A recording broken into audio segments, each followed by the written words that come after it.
जय जिनेंद्र। सो हम आप सभी के सामने एक डायलॉग और एक शॉर्ट प्ले प्रेजेंट करने वाले हैं, जिसके अंदर हम कैसे सोसाइटी के अंदर फिट इन होने के लिए अपने आदर्शों को धीरे धीरे साइडलाइन करते हैं, उसके बारे में थोड़ा सा उसमें डेवलप करेंगे। और इसके अंदर जैसे पीयर प्रेशर की बात करेंगे, पीयर प्रेशर यानी दोस्तों का जो दबाव रहता है, हम दोस्ती के दबाव में कैसे अपने आदर्शों से थोड़ा सा साइडलाइन होके वो करने लग जाते हैं जो हमारे साथ दोस्त करते हैं। बट इसके ऊपर हमारे if there are any suggestion, कोई भी क्वेश्चन हो, कोई भी सजेशन हो, तो आप प्लीज हमसे पूछेगा। और गुरुदेव की कि हमें आदर्शों के सपोर्ट में रहना चाहिए, और राहुल जो इनिशियली थोड़े अगेंस्ट रहेंगे और रहेंगे कि कोई दोस्तों के साथ हमें थोड़ा दबाव में आ जाना चाहिए। तो प्रेजेंटिंग करके थैंक यू। हेलो, हाय वंशिका। हाय राहुल। अपने कॉलेज में कभी एक पार्टी ऑर्गेनाइज कर रहे हैं सेंट्रल दिल्ली क्लब में। मैं तो सोच रहा हूँ चलते हैं, आप भी चलो। डीजे भी होगा। डीजे तो जरूर होगा, बट तो ना हुक्का भी होगा, ड्रिंक्स भी होगी, हम सब ट्राई करेंगे, बहुत मजा आएगा। सॉरी यार, बट मैं तो ये सब नहीं करती, तो मैं इंटरेस्टेड नहीं इस पार्टी में। अरे चलो ना, बहुत मजा आएगा। उधर शनाया, अभिमन्यु, रोहन सब आने वाले हैं। क्लास के सब कूल बच्चे होंगे, उनके साथ हम जेल करेंगे, उस वाले ग्रुप में जाएंगे और धीरे धीरे हम भी हो जाएंगे। तो कैसे स्कूल भरने के लिए हम अपनी आदतें खराब कर लें? अरे बट मतलब उनके ग्रुप में हम घुस पाएंगे उसकी वजह से। बट सिर्फ उनसे दोस्ती इसलिए करें ताकि हम उनके ग्रुप में घुस पाएं और उनकी आदतें अपना लें, जबकि उन्हें पता है वो गलत है। और वो दोस्ती कैसी हुई जब वो सिर्फ हमें तभी दोस्त बना रहे हैं जब हम उनकी इस आदतों को अपना रहे हैं।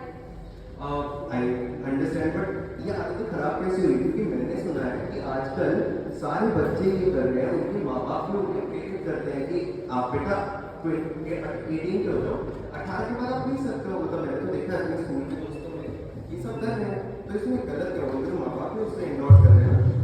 बट राहुल, मुझे ये कूल नहीं कावड़ लगती ऑनेस्टली, बिकॉज अगर उनको अपनी पर्सनालिटी को एक्सप्रेस करने के लिए शराब पर डिपेंडेंट होना पड़ रहा है, तो वो कैसे लोग हैं? वो तो अपनी खुद की ही पर्सनालिटी बाहर नहीं निकाल पा रहे हैं।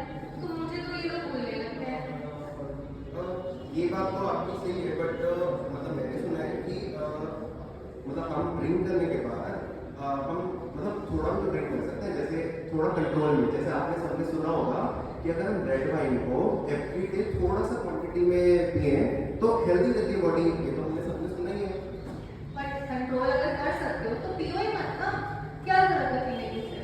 और मुझे तो लगता है जो लोग ड्रिंक करते हैं ना, वो लोग अपने सबसे पार्लर स्टेट में होते हैं और वो सबसे कमजोर लोग होते हैं। बट मैं उनकी तरह कमजोर नहीं।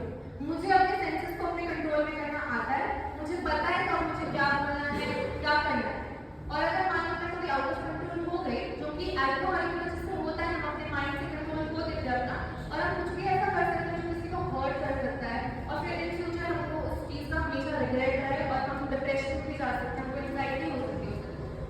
I understand your point, but क्या आपने सुना है कि एक कंपनी थी जिसके अंदर हमारे जेन एम्प्लॉय थे, उनके बॉस ने उन्हें पार्टी में इन्वाइट किया, वो पार्टी में गए बट उन्होंने ड्रिंक नहीं किया क्योंकि उनके आदर्श बॉस स्ट्रॉन्ग थे, और बॉस ने उनको प्रमोशन नहीं दिया। उनको प्रमोशन कभी हो ही नहीं पाया। बट मुझे ऐसा लगता है कि अगर उनकी जगह मैं होती ना, तो मैं शायद नौकरी ही छोड़ देती, बिकॉज मुझे अपनी एबिलिटीज और अपने स्किल्स पर इतना भरोसा है कि अगर मैंने वो नौकरी छोड़ भी दी तो मुझे और वैसे बहुत सारी नौकरी मिल जाएगी। मुझे उस कल्चर में रहने की कोई जरूरत नहीं है। अगर वो आज मुझे ड्रिंक करने के लिए बोल रहे हैं, हो सकता है आगे कल मुझे कुछ और काम करने के लिए बोल रहे हैं। तो मुझे अपने ऊपर अपनी काबिलियत में विश्वास है, इसीलिए मैं वो नौकरी ही छोड़ दूँ।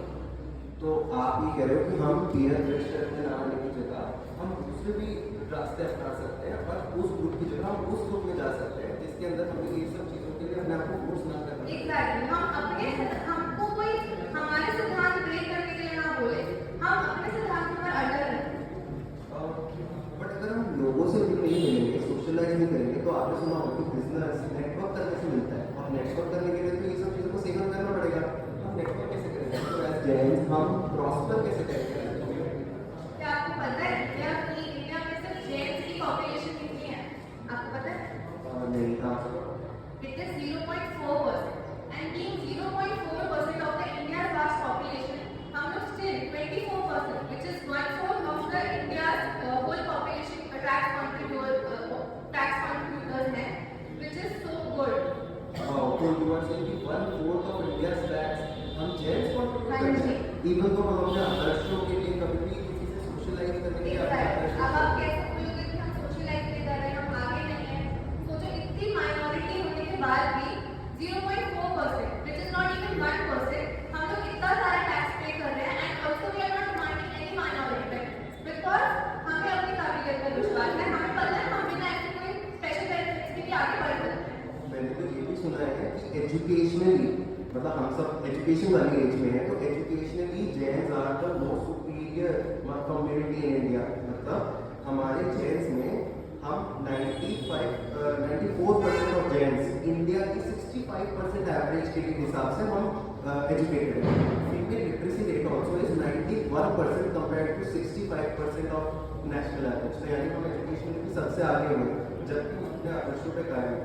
और आई थिंक स्वतंत्रता के टाइम पे जब कॉन्स्टिट्यूएंट असेंबली फॉर्म हुई थी तो मेजर पॉलिसी एडवाइजर्स सारे जैन थे ना, और अभी भी शायद जो CS civil servants IAS IRS है, और उसके साथ साथ जो भी पॉलिसी के अंदर हमें एडवाइस करते हैं मेजर बिजनेसेस, तो यानी अगर हम देखें अडानी का बिजनेस, हिंदुस्तान एरोनॉटिक्स, मतलब जो भी अगर आप देखोगे गोल्ड का बिजनेस, सबके अंदर जैन्स ही है तो सबसे मेजर है, और मेजर कंपनीज हमारी जैन्स की है। एंड 62% ऑफ चैरिटी, 62% ऑफ दान जो दुनिया इंडिया में किया जाता है वो जैन्स देते हैं। तो हम क्या विदाउट सोशलाइजेशन में इतना कर पा रहे हैं? Exactly, राहुल। और ये सब किस वजह से हो रहा है? हमारे खान पान और हमारे विचारों की वजह से ही ये सब संभव हो पाया है।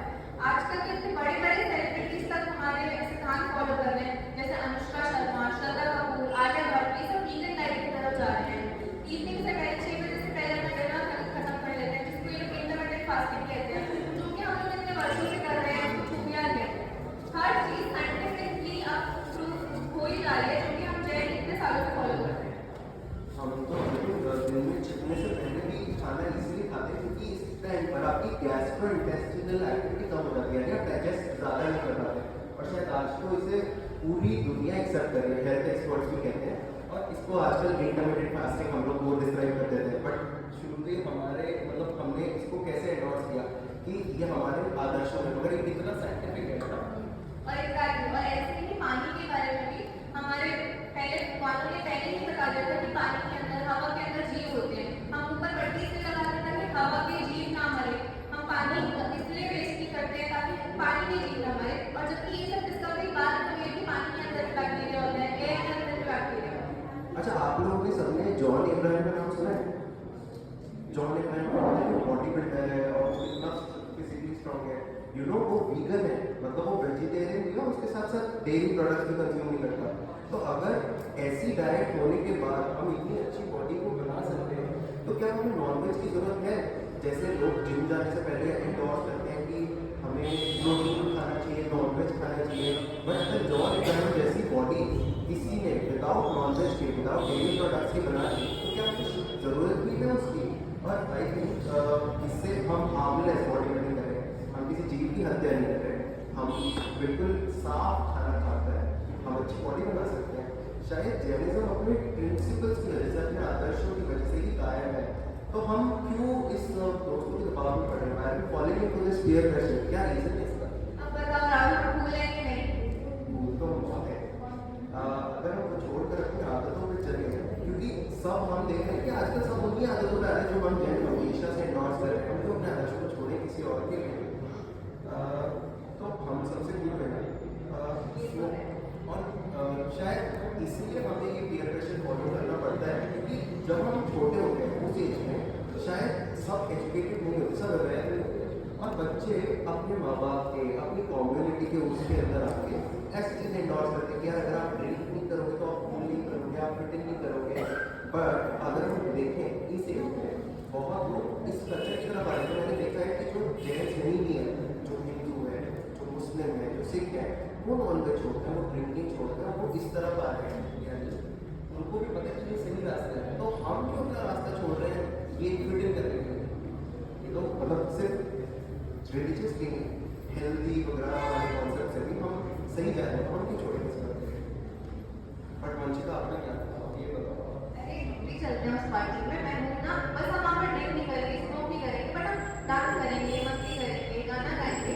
हमारे धर्म में ये थोड़ा ना लोग कहते हैं हमें मस्ती नहीं करनी या हमें ऐसे मजे नहीं करने, हमें सिर्फ खराब आदतें नहीं अपनानी चाहिए, वो हमें नहीं करनी। बाकी much, Ladda, thank you so much, तुमने मुझे बैठ कर काश बात हम सब ही